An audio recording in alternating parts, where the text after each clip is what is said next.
ವಾಹಿನಿಯಲ್ಲಿ ಪ್ರಸಾರವಾಗುತ್ತಿರುವ ಜನಪ್ರಿಯ ಧಾರಾವಾಹಿ ಸೀತಾರಾಮ. ಈ ಧಾರಾವಾಹಿಯು ವಿಭಿನ್ನ ಕಥಾಹಂತರದ ಮೂಲಕ ಕಿರುತೆರೆ ವೀಕ್ಷಕರ ಮನಸೆಳೆಯುವಲ್ಲಿ ಯಶಸ್ವಿಯಾಗಿದೆ.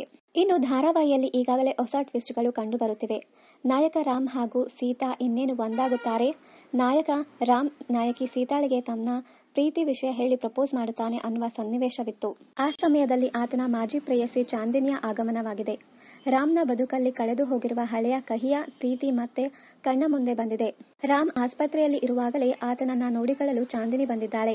ಅಂದಹಾಗೆ ನಟಿ ರಮೋಲಾ ಚಾಂದಿನಿಯಾಗಿ ಕಾಣಿಸಿಕೊಳ್ಳುತ್ತಿದ್ದಾರೆ. ಜೊತೆಗೆ ಆಕೆಯ ಆಗಮನದಿಂದ ಕತೆಗೆ ಇನ್ನು ಯಾವ ರೀತಿಯ ಟ್ವಿಸ್ಟ್ ಸಿಗಲಿದೆ ಎಂದು ಮುಂದಿನ ದಿನಗಳಲ್ಲಿ ಕಾದು ನೋಡಬೇಕಿದೆ. ಇನ್ನು ಕಲರ್ಸ್ ಕನ್ನಡ ವಾಹಿನಿಯಲ್ಲಿ ಪ್ರಸಾರವಾಗುತ್ತಿದ್ದ ಕನ್ನಡತಿ ಧಾರಾವಾಹಿ ಮೂಲಕ ಕಿರುತೆರೆಗೆ ಕಾಲಿಟ್ಟರು ರಮೋಲಾ. ಮೊದಲ ಧಾರಾವಾಹಿಯಲ್ಲಿಯೇ ಖಳನಾಯಕಿಯಾಗಿ ಕಮಾಲ್ ಮಾಡಿದ ಈಕೆ ಕಾರಣಾಂತರಗಳಿಂದ ಧಾರಾವಾಹಿಯಿಂದ ಸಾನಿಯಾ ಪಾತ್ರದಿಂದ ಹೊರಬಂದಿದ್ದರು. ಮುಂದೆ ಜಿ ಕನ್ನಡ ವಾಹಿನಿಯ ಅಮೃತಧಾರೆ ಧಾರಾವಾಹಿಯಲ್ಲಿ ರಶ್ಮಿಕಾ ಎನ್ನುವ ಅತಿಥಿ ಪಾತ್ರದಲ್ಲಿ ನಟಿ ರಮೋಲಾ ನಟಿಸಿದ್ದರು. ಅಂದಹಾಗೆ ಅದು ಬರೀ 2 ದಿನದ ಸಂಚಿಕೆಯಾಗಿತ್ತು. ನಂತರ ಕಲರ್ಸ್ ಕನ್ನಡ ವಾಹಿನಿಯಲ್ಲಿ ಪ್ರಸಾರವಾಗುತ್ತಿರುವ ಅಂತರ್ಪಟ ಧಾರಾವಾಹಿ ಮೂಲಕ ಮತ್ತೆ ಕಿರುತೆರೆಗೆ ಕಮ್ಬ್ಯಾಕ್ ಮಾಡಿದರು ರಮೋಲಾ. ಅಂತರ್ಪಟ ಧಾರಾವಾಹಿಯಲ್ಲಿ ವೆಡ್ಡಿಂಗ್ ಪ್ಲಾನರ್ ಸಾರಾ ಆಗಿ ರಮೋಲಾ ನಟಿಸಿದ್ದರು. ದೀಪಿಕಾ ದಾಸ್ ಅವರು ವೆಡ್ಡಿಂಗ್ ಪ್ಲಾನರ್ ಸಮೀರಾ ಆಗಿ ಕಾಣಿಸಿಕೊಂಡಿದ್ದರು.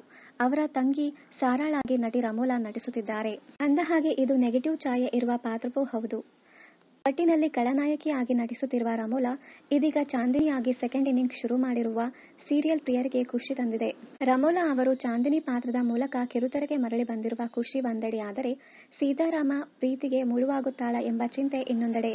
ಒಟ್ಟಿನಲ್ಲಿ ಏನೆಲ್ಲ ಆಗುತ್ತದೆ ಎಂಬ ಟೆನ್ಷನ್ ವೀಕ್ಷಕರಲ್ಲಿ ಮನೆ ಮಾಡಿದೆ. ಚಾಂದಿನಿ ಪಾತ್ರ ಇನ್ನು ಇಡೀ ಧಾರಾವಾಹಿ ಉದ್ದಕ್ಕೂ ಇದೆಯಾ ಅಥವಾ ಅದು ಕೂಡ ಕೇವಲ ಅತಿಥಿ ಪಾತ್ರನ ಎಂಬ ಪ್ರಶ್ನೆಗೆ ಮುಂದಿನ ದಿನಗಳಲ್ಲಿ ತಿಳಿಯಬೇಕಿದೆ. ಇನ್ನಷ್ಟು ಕನ್ನಡ ಧಾರಾವಾಹಿ, ಸಿನಿಮಾ ಹಾಗೂ ಇನ್ನಿತರ ನ್ಯೂಸ್ ಅಪ್ಡೇಟ್ಸ್ಗಾಗಿ ಚಾನೆಲ್ ಅನ್ನ ಸಬ್ಸ್ಕ್ರೈಬ್ ಮಾಡಿ. Thank you.